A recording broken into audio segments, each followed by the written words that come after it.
Okay, guys. I have this 2007 Honda Civic, and the problem I was having was every time I would turn the key on or the car on, my gauge, my temperature gauge, would show normal, just the way it is, and then, you know, seconds later, maybe a minute later, it would show completely full. Like my indicator will be all the way to the H, and when I first got the car, I don't know what it was. I was like, maybe it's overheating.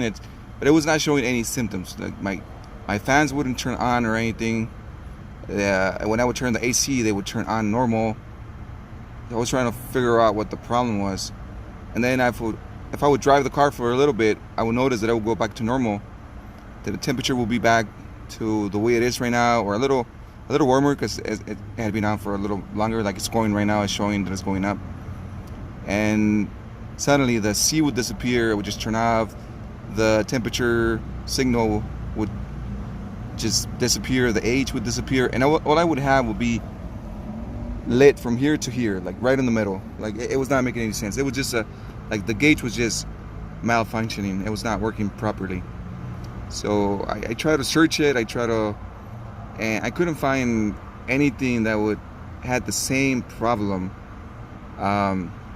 So what I did, I started hitting on this thing, moving it, and I noticed that my lights would flicker. The other thing, it would be they would flicker when I would turn my turn signals, actually back here, my turn signals, and they would flicker. So I took out the cluster, which is this one down here. I took it out and I tried to see if there was any broken connections back there, because the connection itself, the connector, it looked fine. It was not corroded or broken or anything, or it was plugged all the way. So I couldn't see anything wrong with it, like physically, nothing was broken or anything. So what I did, I went to the junkyard, picked another one up for $38. I put it on, and it's been about a week now. It's been, about 6 days now, close to a week, and I haven't had any problems. It shows normal, like you guys see now. It's showing normal, and it would stay maybe about another bar or two more, and that's it. It stays there, which indicates that it's working properly. The other test I did was I checked for to make sure that my lights were working, as far as my indicators that were lighting up.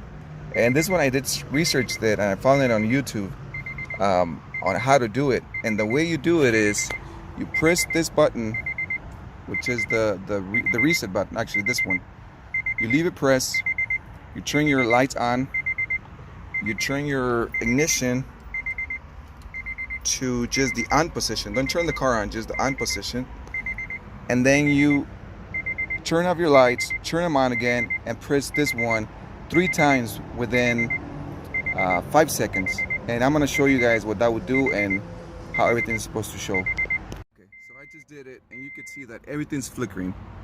All the lights are showing, my temperature is showing, the whole thing. My RPM goes all the way up and then comes down again. And then you can see that all my lights are working, all my indicators. And you would do this test to see if your indicator, your lights are working. You might think, you know what, maybe the little light bulb behind it, it's broken, it's off, or it's not working properly. That's why I'm not showing my temperature or anything. This is how you would tell. And if you want to see it again, you would just go back to the reset, press it again, and you could see my RPM is doing its thing. It goes all the way, and it comes right back up, right back down. And then you notice that on my miles, it's showing the 888. You want to see that. If it shows 888, that means it's working properly. If there's anything wrong, and there's something that it's not working properly, and you should be seeing it there, then you would see an error. You would see an error right there. It will give you like error 1, error 2, depending on how many errors you have, it will give you the number of errors there. But this is what you will see. And once again, Once you're done with it, you just turn it off, and it's back to normal after this. And once again, the way you would do it is you press this one, leave it pressed, you turn your lights on, you turn this one, you turn your switch to the on position, which is where I have it right now, and then you will go back and turn it off, turn it on, and within 5 seconds you need to press and depress this one 3 times. I'm sorry, within 5 seconds 3 times. So you will just go 1, 2, 3, and everything starts flickering. You'll see your RPM going up and then down, and then you would see the 888 showing where the miles are, or the miles per hour, and you would see that everything's lighting up. That means all your lights are working properly. So I mean, that's how I fixed. That's why I made this video. That's to show how I fixed. Because when I was researching, there was people that had the same problem, and they were talking about they went to the mechanic and they replaced the radiator and they replaced the thermostat and they replaced all these things, and the car keeps doing the same thing. So that's why I did it, because I knew it was not something mechanically wrong with the car. You know, everything was working fine.